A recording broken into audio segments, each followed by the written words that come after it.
Welcome to Candid Conversations with Candidates, brought to you by Crowing Power in partnership with the Brainerd Lakes Chamber and Lakes Media Collaborative. I'm Lisa Paxton, and it's my pleasure to welcome Maurice Olson, who is a candidate for Brainerd Public Schools, School District 181. Welcome, Maurice. Thank you. Great to have you here. Thank you. It's nice to be here. I'm Maurice Olson. I was born in Brainerd, Minnesota in 1943. I attended Harrison Grade School in 1949, and I moved on to Franklin Junior High School, and I graduated from Brainerd Senior High School in 1962. We just celebrated our 50th anniversary.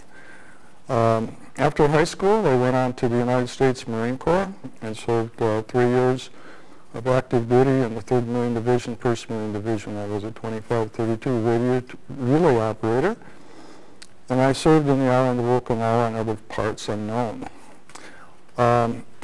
After serving in the Marine Corps, I attended Brainerd Junior College, and then I graduated from St. Cloud State College, and then I worked here at the paper mill and moved on to the University of North Dakota, which I received a scholarship, a 2-year scholarship at the university. Taught under Dr. Robert A. Nelson, one of the major movers in the art world. And during that time, I did summer school at St. Cloud State University at Studio Lahamadou, and settled on a major artist in the United States and Europe. After that, I attended Bemidji State College, received my degree in education. After that, I worked for the Burlington Northern Railroad, Northern Pacific, for 2 summers, which helped pay my expenses in college. After that, I subbed for School District 181 for 11 years and built a studio out in Binoki Lake. And after that, I taught 25 years in School District 181. The reason why I'm running for school board is to move the school district forward and to provide educational opportunities to students, the same education that I had, but move them into the future. Great. Thank you for joining us, Maurice. What would be your top priority if elected? Well, my top priority would be to move this school district forward and provide educational opportunities for students that are to keep the learning knowledge in sync with the progression of our society. Children today look at the future in a different way than they did when I was going to school. This is not 1962. It was 2012. Children have a different outlook. Our society requires many different things for people to learn. But I think the schools today have regressed a little bit. The basic understanding of vocational opportunities, higher educational studies, scholastic studies, languages, which are very important, have been cut. Sports activities, all these things are important. A child's future relies on his activities in the school years. Theater, dance, band, and so forth. If elected, I will move in that direction to make sure that every child has the same opportunity that I had when I was in school. We have to move forward on these educational policies. Okay, let's move on to the 3 things that distinguish you from the other candidates. I'm a lot older than they are, probably. And I don't know, my experiences are a lot different than what a child's going to experience today. I had to do it the hard way. I did it the hard way.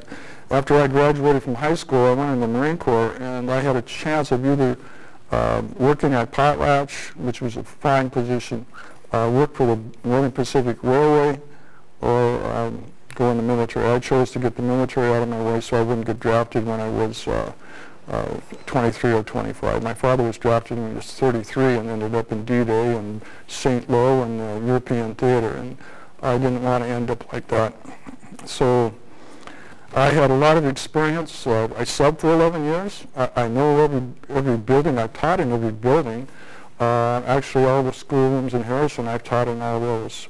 And I know something about maintenance. I know something the way schools are run. And I've worked under principals, superintendents, I don't know, 5 or 6 superintendents. So I do have an idea of the way things are going here. Okay, so let's talk about your budget priorities and how will you pay for them? My budget priorities. First of all, when you talk about budgets, you have to understand the rate of inflation. How much is what fuel costs today is not what it's going to cost 20 years from now. The budget today it fluctuates. My plan, or what I think is important, and I talked to this with some people today, is that the price of gas is going down. The budget for gas was something like $500,000. I think last year. Electricity and so forth, that fluctuates. Gas for cars, insurance. It costs $1 million to insure, not for life insurance, but just to insure the whole school district is about $1 million. So all of these different things, they fluctuate year by year, and you have to really, keep a handle on that. The budget for art, history, football, all these things are varied year from year. Let's talk about how you're going to ensure that students are prepared to enter the workforce. What's your perspective on that? Okay, I had a discussion about that the other day with a young man, with an older man, I should say, a little bit younger than me, but up there. In business today, we do not have the facilities here at the senior high school to move into vocational. All those things that happened when I first started, I could walk into the Voltec room and there would be Ellis Chalmer tractors, Ford tractors, John Deere, and I missed one, I'm sorry. But young kids were working on these things. They had the motors torn apart, they were putting pistons in, they were doing valve jobs, they were doing all this stuff. I'm a firm supporter in farm ag. I think that's very important. The agriculture community here needs to have that type of training for young people. We need to have training in accounting. We need all those solid courses for children today. And I think that's missing. We're going backwards, we're not going forwards when we have to get the farm back and all that stuff that people really want. They want a community and they want to have that, I think, about that. Okay, we have 20 seconds for this last question, and I need to know, what do you think is the school district's biggest challenge? And you got to keep it short. The biggest challenge is to keep up with society. Which direction is technology moving? If you keep up with the technology, but you have to go back to the basics. You have to have strong vocabulary, mathematics, science, and that's it. Okay, we are out of time, and I thank you for joining us for Candid Conversations with Candidates at VoteBrainerdLakes.com.